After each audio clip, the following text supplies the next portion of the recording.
I read 101 books in 2022. Let's talk about the worst ones.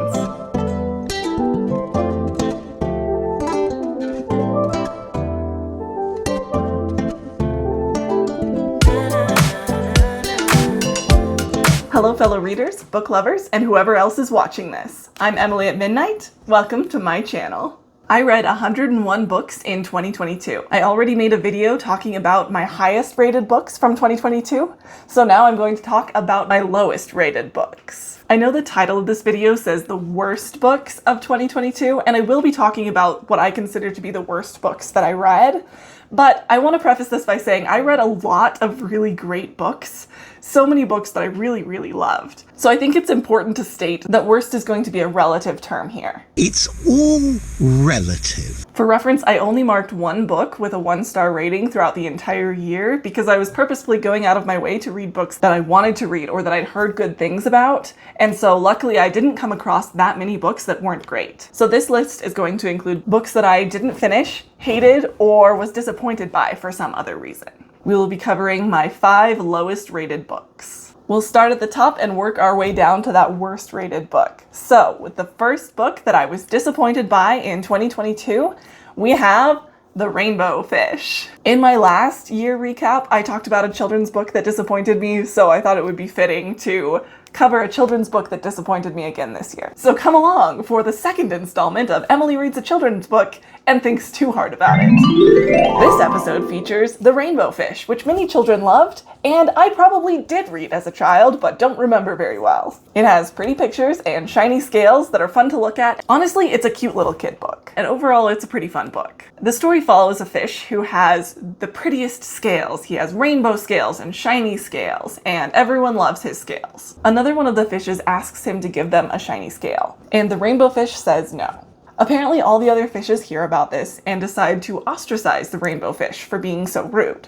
It feels like a harsh reaction, and I think it is. But to be fair, the rainbow fish did say something like, "Who are you to deserve one of my shiny scales?" or something. So he's really snobby and rude in saying no. After being ostracized, the rainbow fish begins to feel lonely and sad, and so he seeks out a wise old octopus to ask for advice. The octopus says that in order to make new friends or get back his old friends, he'll have to give a shiny scale to each of the other fishes. After initial trepidation, the rainbow fish does decide to give one of his shiny scales to the other fishes, until in the end he's given away a scale to all of the other fishes and has only one shiny scale left himself. Here's the deal. There are a lot of lessons you could take away from this story. And for me, the quality of a children's book always lies in the lesson that it tells. For example, the rainbow fish could be teaching children not to be self-absorbed or self-important and to be kind to others. Or it could be teaching children how to share. It could be teaching children not to place all of their value in how they look. Or that you're more likely to gain happiness by bringing joy to others than by looking for it for yourself alone. But it could just as easily be teaching children that unless you give away your identity to fit in, you will never find happiness. Or that if someone asks you for something and you don't give it to them, then everyone will ostracize and hate you. It could also be teaching that you have to make everyone else happy in order to feel like you have a home. Some of these morals are great, and some of them are straight up harmful. And when writing a children's story, you're not just telling an interesting story, it's your job to clearly communicate the moral. And I don't feel that Rainbow Fish clearly communicated any moral, leaving the story up to interpretation to a variety of good and bad morals. And for that reason, I was really disappointed in the story Rainbow Fish. The next book is 10 Poems to Say Goodbye by Roger Housden. I also gave this book 3 stars. Now, don't come after me. I know I said these are the worst books that I read, and so far 2 out of the 5 are 3-star reads. But I want to remind you, I really liked the books that I read in 2022, so we're just talking about my least favorite out of a bunch of books that I really enjoyed. 10 Poems to Say Goodbye is, as it sounds, a collection of poetry. And I'll start by saying I don't know a ton about poetry. I do occasionally pick up poetry books. I like to read poetry. I love funny poems, poetry that makes you think about the meaning of life, and love poems. I like short poems that make you feel, and long ones if they tell a story clearly enough. That being said, there's also a great deal of poetry that I just don't get and isn't really for me. This description isn't super clear, but what I'm trying to communicate is that I'm more of a novice when it comes to poetry, so even though this poetry book wasn't for me, it might be for you. So this collection of poetry was one that I just picked up off the shelf at the library because I was bored. And I did genuinely like several of the poems. There were also some that didn't do much for me, and a few that I thought were genuinely quite lame. I don't actually remember any of the poems, and I didn't borrow the book again for this video, so I won't be reading any of them. But overall, I think I might have been disappointed in this book because the majority of full collections of poetry that I've read have been like Shel Silverstein and things that are specifically curated to all have one specific tone. If you do go read this book after watching this video, please let me know. I would love to have a discussion about the poems. Feel free to educate me on why this book is actually amazing if you feel that way. Also, if you're interested in a video of a total poetry noob reading a collection of poems, please let me know. I think that could be kind of fun. I can give you my live reaction and then we can chat about it in the comments. We're on to the 2-star books. I'm prepared to receive hate for this one, but also I'd like it if you didn't. The first book that I gave 2 stars to is The Great Gatsby by Scott Fitzgerald. Now, before you come after me, hear me out, hear me out. The reason that I put this book on this list and I rated it so low is actually because of how much everyone hates it. I missed reading this book in high school somehow, but so many people I know really loved this book and kind of made it their whole personality for a couple of years, especially around the time that the movie came out. And after reading this, I'm just not really sure that I understand. And I also don't really get why it's such a ubiquitous piece of American high school curriculum. As a book, The Great Gatsby is an interesting story, but it's really nothing special. I thought that Gatsby was an interesting sort of anti-hero, but I really wasn't that fond of him. He felt a little bit creepy and maybe a little bit stalkerish to me. And that said, I did really enjoy all of the intrigue when it came to who was connected to who in what way. And I'm a big fan of books that don't spell everything out for you at the end and kind of make you piece it together yourself, because they give you just a little bit more time to process the ending. So there were definitely things I liked about this book, and I definitely didn't overall hate the book. It was just fine. It's quite alright. And I really didn't think that it was worth the hype, and I especially feel like it doesn't belong standing shoulder to shoulder with the books that are considered classics of our era. The next book that I gave 2 stars to is Vanity Fair by William Makepeace Thackeray. Vanity Fair is a playful satire on books, popular life, and everything 1840s. William Thackeray set out to write a novel without a hero, which at the time was a new concept. I guess they didn't have anti-heroes yet. In general, I found the story to be entertaining and the characters amusing. It felt in many ways like if Jane Austen had written East of Eden, specifically because it feels like it's written in Jane Austen's voice, but it's also very clearly written by a man. His bias very clearly shines through in the way he makes subtle jibes and remarks about the unlikable women in the story that he doesn't make about the equally unlikable men. It's true that it's a story with no heroes. The only character that I even kind of liked was William. He was fine. I just now realized that's a self-named character. The only decent character of the story is named after the author. I don't know how I feel about that. But everyone else was just as annoying as they were meant to be. I found the book to be a fun satire on society and all that anyone holds important, but I had to give it 2 stars because, good lord, no satire has any business being that long.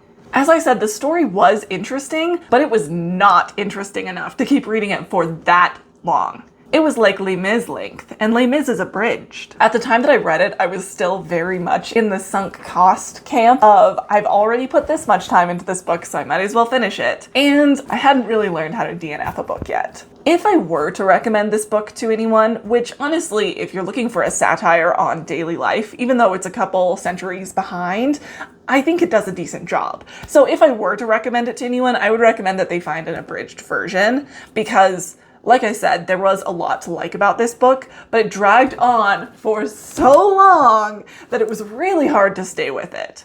All right, we're to the 1-star read from 2022, my least favorite book that I have actually ever read. Drum roll, please.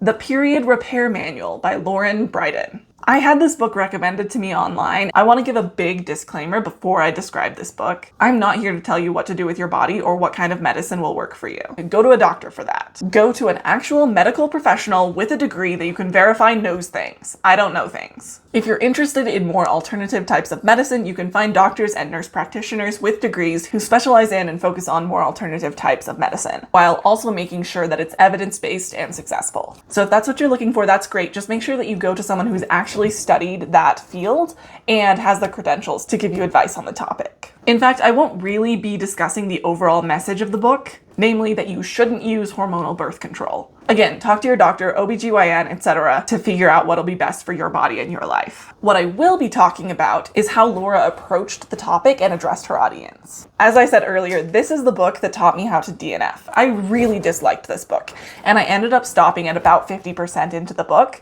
because I just couldn't read it any longer. She starts out by very boldly and harshly saying, if you care about your body at all, then you will stop using hormonal birth control right now. And if you aren't willing to stop using hormonal birth control, then just stop reading this book, put it away. And honestly, I really should have listened. But then after saying this, on the same page, she admits that there are many circumstances where hormonal birth control really is the best option. But she makes sure to downplay it as much as possible. She introduces the pill, the mini pill, hormonal IUDs, and the arm bar, all as what she considers hormonal birth control. I don't really remember if she put copper IUDs in the category of her demonized hormonal birth controls, even though it's not hormonal at all, but she certainly wasn't recommending the copper IUD. What she does recommend is the least effective form of birth control, the rhythm method, which consists of taking your temperature every morning to see if you're ovulating, because I guess your temperature rises slightly when you are. And the recommendation there is that you just won't have sex when you're ovulating. It's important to note, however, that according to the Mayo Clinic, sperm can live inside of a woman's system for up to 5 days. So even if you're checking your temperature every morning and then abstaining from sex after your temperature rises,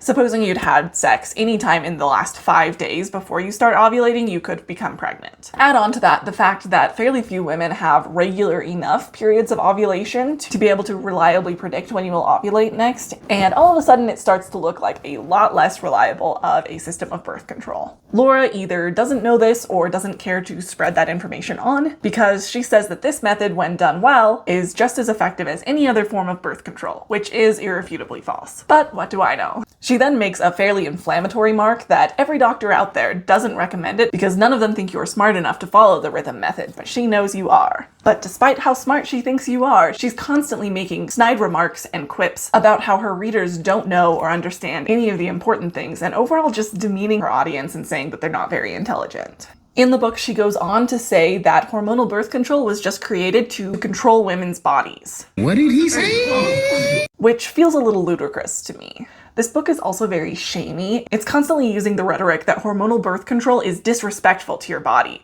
Any kind of hormones that you add in is being cruel or disrespectful, and that the rhythm method is the only method of birth control that's actually respectful to your body's natural functions. After all of this talk about birth control and the rhythm method and when to have intercourse to not get pregnant, you might be thinking that she's forgotten about all of the women who use hormonal birth control to regulate their hormones, such as women with PCOS or endometriosis. But unfortunately, my friend, you would be wrong.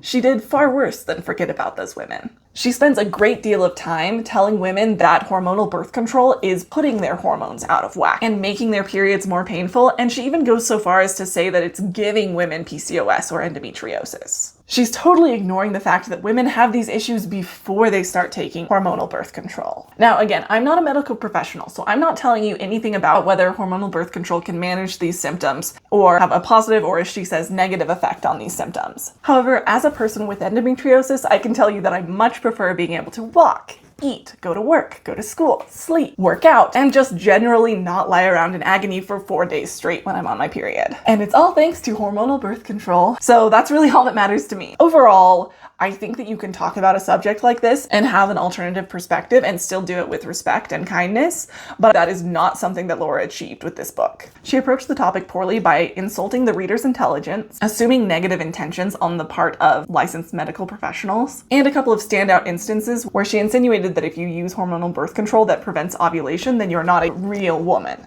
which is highly ableist, transphobic, othering, and just generally rude. I also think it's important to mention that the way that she approached teaching the rhythm method can be harmful because it may lead to unplanned pregnancies. As I mentioned, I DNF'd this book. I stopped halfway through. I couldn't get through it. I was too personally offended and just offended for the greater existence of women.